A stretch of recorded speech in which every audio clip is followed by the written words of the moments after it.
Hello everyone, welcome to our YouTube channel. तो स्वागत है आप सभी का आईएफएस के इस यूट्यूब प्लेटफॉर्म पर। आज हम ऐसे कैंडिडेट का इंटरव्यू लेने जा रहे हैं जिन्होंने CSR NET JRF exam qualify किया है लाइफ साइंस। ठीक है, तो first of all welcome on our YouTube channel Rana. ये तो कैसी हैं आप?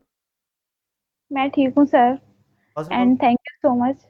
Okay okay. First of all congratulation from my end, IFS की टीम से की तरफ से भी बहुत बहुत कॉन्ग्रेचुलेशन टू यू, क्योंकि आपने जो सीएसआर नेट का एग्ज़ाम क्वालिफाई किया है विद जेआरएफ, तो बहुत ही अच्छी बात है ये।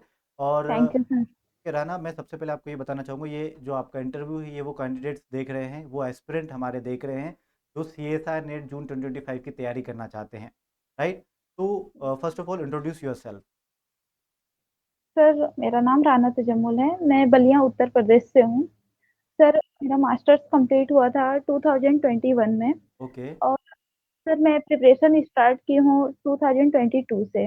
ओके ओके ओके राना, तो आपने प्रिपरेशन स्टार्ट करी फ्रॉम 2022, तो फिर भी आपको थोड़ा सा टाइम लग गया इसको प्रिपेयर करने में, यस बट एटलीस्ट आपने इसको क्वालिफाई किया और आप लगी रही कंसिस्टेंसी के साथ, तो ये बहुत ही अच्छी बात है, क्योंकि बीइंग कंसिस्टेंट होना बहुत ही इंपॉर्टेंट है एग्ज़ाम क्वालिफाई करने के लिए। और आप लगी रही लगातार, बहुत ही अच्छा लगा ये सुनकर कि ऐसे बहुत कम एस्पिरेंट होते हैं, ज़्यादातर एस्पिरेंट ऐसे मिलते हैं हमें कि जो ठीक है इसको लीव कर देते हैं। ठीक है, 6 महीने तैयारी करेंगे, यदि क्वालिफाई नहीं हुए तो फिर छोड़ देते हैं कि ठीक है हमसे नहीं होगा।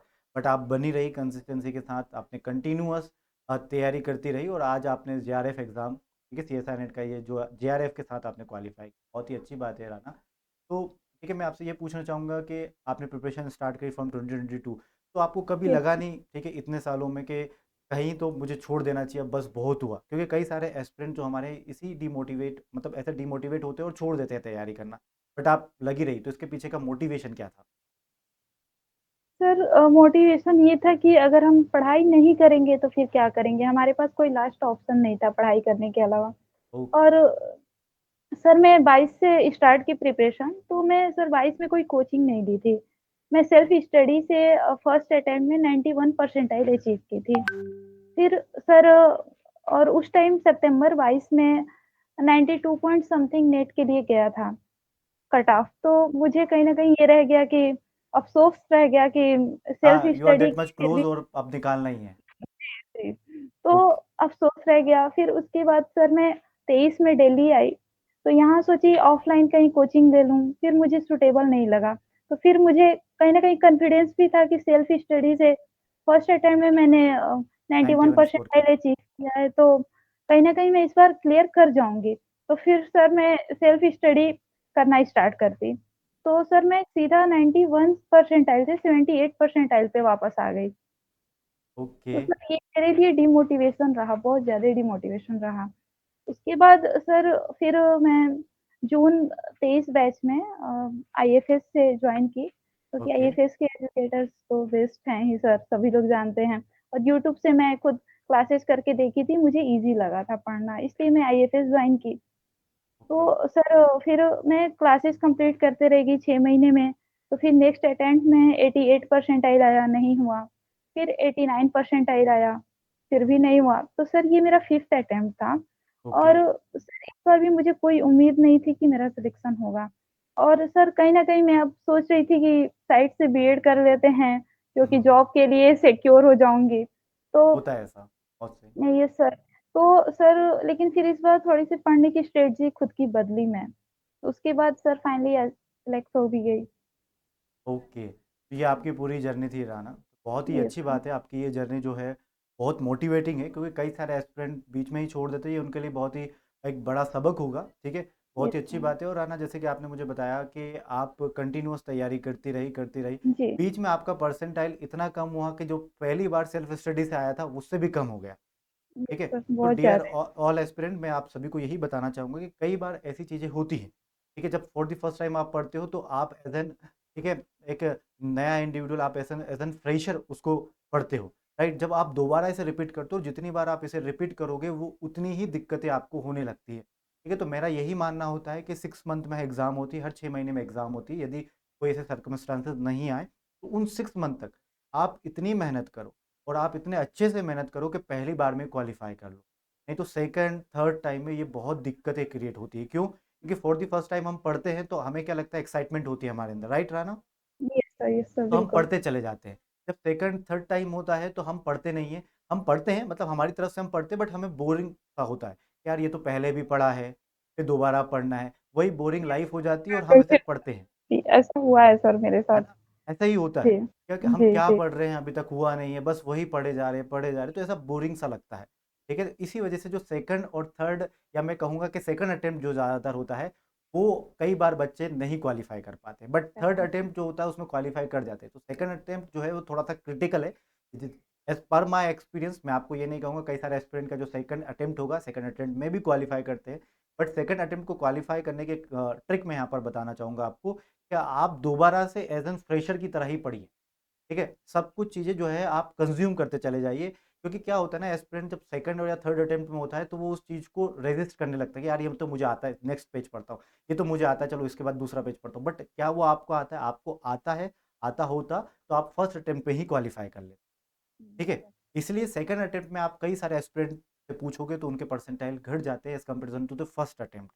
ठीक है, तो सेकंड अटेम्प्ट में यदि आपको स्कोर और क्वालिफाई करना, अच्छा स्कोर लेकर आना है, क्वालिफाई करना है सीएसआई नेट जेआरएफ का एग्जाम, तो आपको एज एन फ्रेशर दोबारा और अच्छे तरीके से तैयारी करनी। ठीक है, तो जैसे आपने मुझे बताया कि परसेंटेज आपका घट रहा है, तो मैं समझ गया कि कहाँ पर दिक्कत आई होगी प्रॉब आपको, यस सर। है ना? ठीक है, तो ये सर बहुत ही अच्छा लग। प्रॉब्लम्स बहुत आई। हाँ, मैं सुन नहीं पा रहा हूँ आपको प्रॉब्लम्स क्लियरली। सर प्रॉब्लम्स बहुत आई, डिमोटिवेशन बहुत रहा। कहीं न कहीं बीच में तो बहुत ज़्यादा डिमोटिवेट हो गई थी। फिर आईएफएस से लगता था कि सर आप लोग बताते थे ना कि बार-बार मल्टीपल टाइम्स रिवीज़न करो, तो फिर मैंने वही काम करना स्टार्ट किया। तो ये वही न बहुत कहीं हाँ, रहा बहुत ही हमारे अच्छा लिए। लगा राना ये सुनकर, क्योंकि कई सारे बच्चे जो कई सारे एस्पिरेंट हैं आपकी इन बातों से, ठीक है ना, मोटिवेट होंगे, क्योंकि आपने छोड़ा नहीं, आपने लगातार करती रही और आज आपका क्वालिफाई है एएसआई नेट जेआरएफ का एग्ज़ाम। ठीक है, सिर्फ एलएस भी नहीं, आपने सीधा जेआरएफ क्वालिफाई किया और ये बहुत ही अच्छी बात है। ठीक है, यस कई सर। सारे एस्पिरेंट एलएस हो जाता तो छोड़ देते हैं, कई सारे एस्पिरेंट, ठीक है, चलो यार दूसरा अटेम्प्ट था नहीं हो पाया अब छोड़ देते हैं इसको, तो वो छोड़ देते हैं, बट आपने छोड़ा नहीं, आपको पता था, क्योंकि इसके पीछे का मोटिवेशन जैसे कि आपने मुझसे शेयर किया है कि करेंगे क्या फिर, ये नहीं करेंगे यस तो सर। करेंगे क्या, ये एक करेंगे बहुत क्या? बड़ा मोटिवेशन है कई सारे एस्पिरेंट का, और ये सोच के आपने किया था, इसलिए आपने आज क्वालिफाई किया। यदि ये नहीं सोचा होता तो आप क्वालिफाई भी नहीं कर पाते,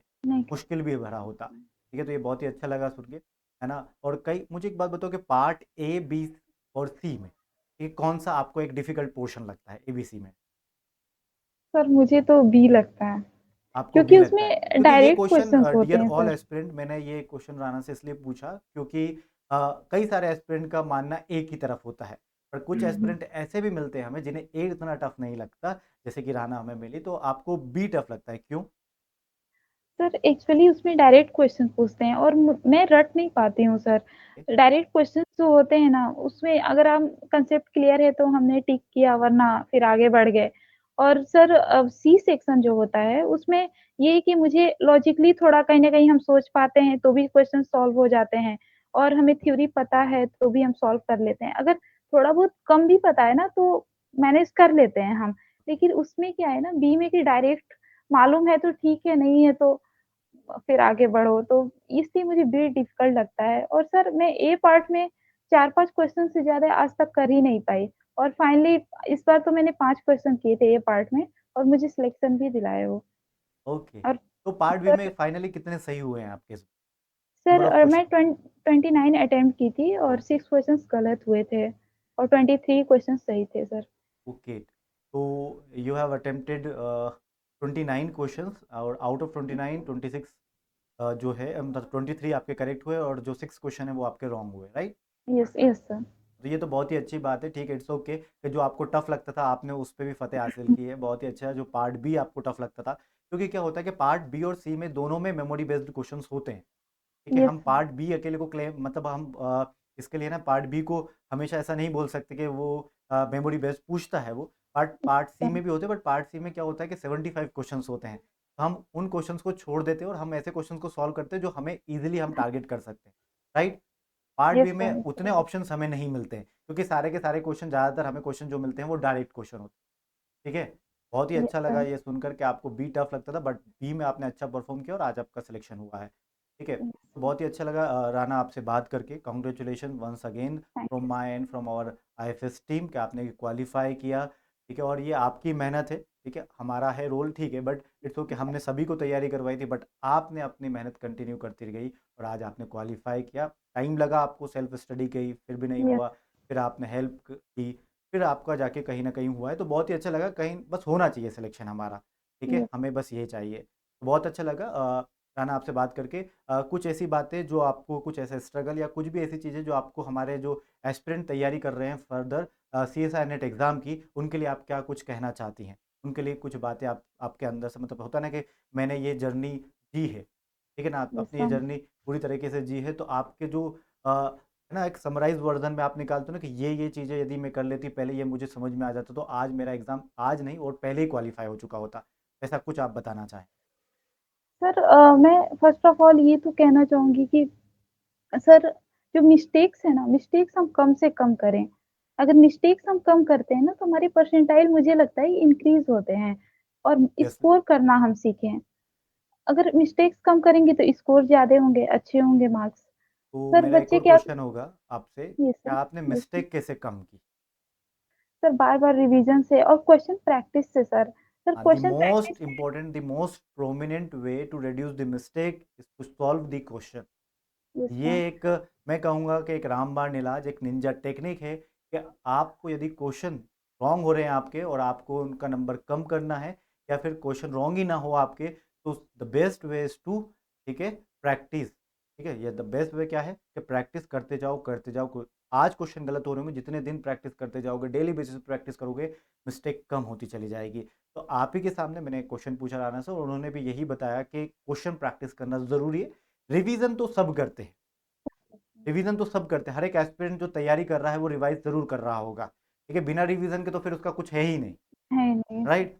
तो रिवीजन सब राइट। करते हैं, बट क्वेश्चन प्रैक्टिस में थोड़ा इधर उधर कर देते हैं, इसलिए प्रॉब्लम आ जाती है। तो क्वेश्चन प्रैक्टिस में आप थोड़ा इधर उधर ना हो, क्वेश्चन प्रैक्टिस कंसिस्टेंसी के साथ करें, तो ये एक JRF पक्का होगा आपका, डेफिनेटली होगा यदि आप क्वेश्चन प्रैक्टिस करते रहोगे तो। मिस्टेक्स कम होती, जैसे कि राना ने बताया कि उन्होंने कैसे मार्क्स या स्कोर किया है, कि उन्होंने कहा है कि मिस्टेक हम कम से कम कहें। और कुछ बातें जो आप हमारे एस्पिरेंट को बताना चाहें? सर, मुझे ऐसा लगता है क्वेश्चन प्रैक्टिस करने से रियलाइज़ होता है कि हम मिस्टेक्स कहाँ कर रहे हैं और बढ़िया। थोड़े से हमें टेक्निक पता होनी चाहिए कि हम क्वेश्चन को रीड कैसे करें। सर, जैसा कि ये आप लोग बहुत, बताते हैं हाँ हाँ, बताइए बताइए। सर कि उसको तरीका पता होना चाहिए रीड करने का क्योंकि हम सारे क्वेश्चंस पढ़ जाते हैं, हमें क्वेश्चंस पता ही नहीं चल पाता है कि कह क्या रहा है और हम उसके बेसिस पे नहीं भी समझ में आता है तो कभी-कभी रॉन्ग आंसर्स लगा देते हैं। तो ये सर ऐसा बहुत नहीं होना चाहिए। ये बहुत ही बड़ी बात कही आपने। डियर ऑल एस्पिरेंट, जैसे कि राना ने हमें बताया कि हमें क्वेश्चंस को कैसे सॉल्व करना चाहिए, ठीक है, हमें उसके लिए क्या अप्रोच अपनाना चाहिए, ये हमें पहले सीखना होगा। ठीक है, कोई अलग अलग तरीका होता है क्वेश्चन को सॉल्व करने का। आपको नॉलेज, अच्छी बात है, ठीक है, वेल एंड गुड, बहुत ही अच्छी बात है आपको नॉलेज है, बट किस क्वेश्चन को किस तरीके से अप्रोच करना है ये पता चल गया, तो आप टाइम को भी मैनेज करोगे और क्वेश्चन रॉन्ग भी नहीं होगा आपका।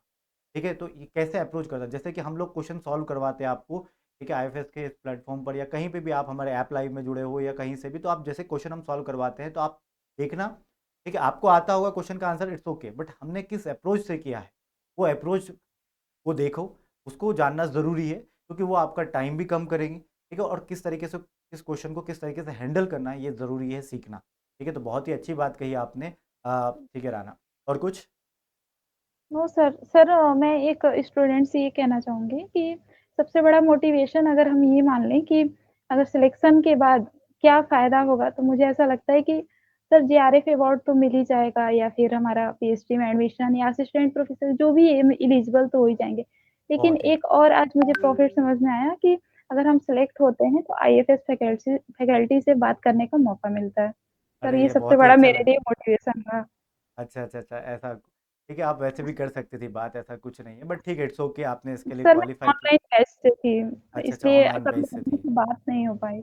अच्छा अच्छा, हाँ, ऑनलाइन बैच में थोड़ा सा, बिल्कुल, बहुत ही अच्छा लगा ये सुनकर। और एक बड़ा मोटिवेशन ऐसे ही होता है कि हमें उसका आउटकम हमें पता होना चाहिए कि यस हमने सर। क्वालिफाई किया तो हमने क्या अचीव करेंगे हम आगे चलकर, यदि हमने क्वालिफाई किया, क्योंकि ये बड़ा अचीवमेंट है आपके पीछे। ठीक है, मोटिवेशन की बात यदि आती है तो यही कहूँगा कि आप आउटकम क्या है आप, ठीक है, यदि आपने JRF निकाला तो आपको क्या फ़ायदा होगा ये हमें पता चल गया, तो हम उस ठीक है, इस एग्ज़ाम को क्वालिफ़ाई करने में भिड़ जाते हैं, हम लग जाते हैं इसकी तैयारी करने में। ये बहुत ही अच्छा मोटिवेशन का एक तरीका हुआ। यस बहुत ही सर। अच्छी बात कही राना, और आपसे बात करके मुझे बहुत अच्छा लगा, और आपने कई सारी बातें जो हमारे एस्पिरेंट को, ठीक है, उनको बताई, क्योंकि ये एक्सपीरियंस से आती है। ठीक है, और यस सर। आपने ये लाइफ जी है तो आपको पता है कि क्या क्या गलतियाँ आपने की थी, क्या क्या गलतियाँ को आपने कैसे सुधारा, और आपने किस तरीके से इस एग्ज़ाम को क्वालिफाई किया। ये बहुत ही अच्छा लगा सुन के, और मुझे सारे एस्पिरेंट को भी इससे बहुत ज़्यादा फ़ायदा होगा। थैंक यू राना, ठीक थैंक है, यू सर। और अच्छा लगा बात करके, ठीक है, और बाय। और मेरी तरफ बाय। से आपको, ठीक है, best of luck for your future, ठीक है, यस अच्छा करिए, सर। अच्छे इंस्टीट्यूट में एडमिशन लीजिए, और यस सर, ठीक है, बिल्कुल। अच्छी जगह से पीएचडी करिए। Okay, thank you so much sir. Okay, bye.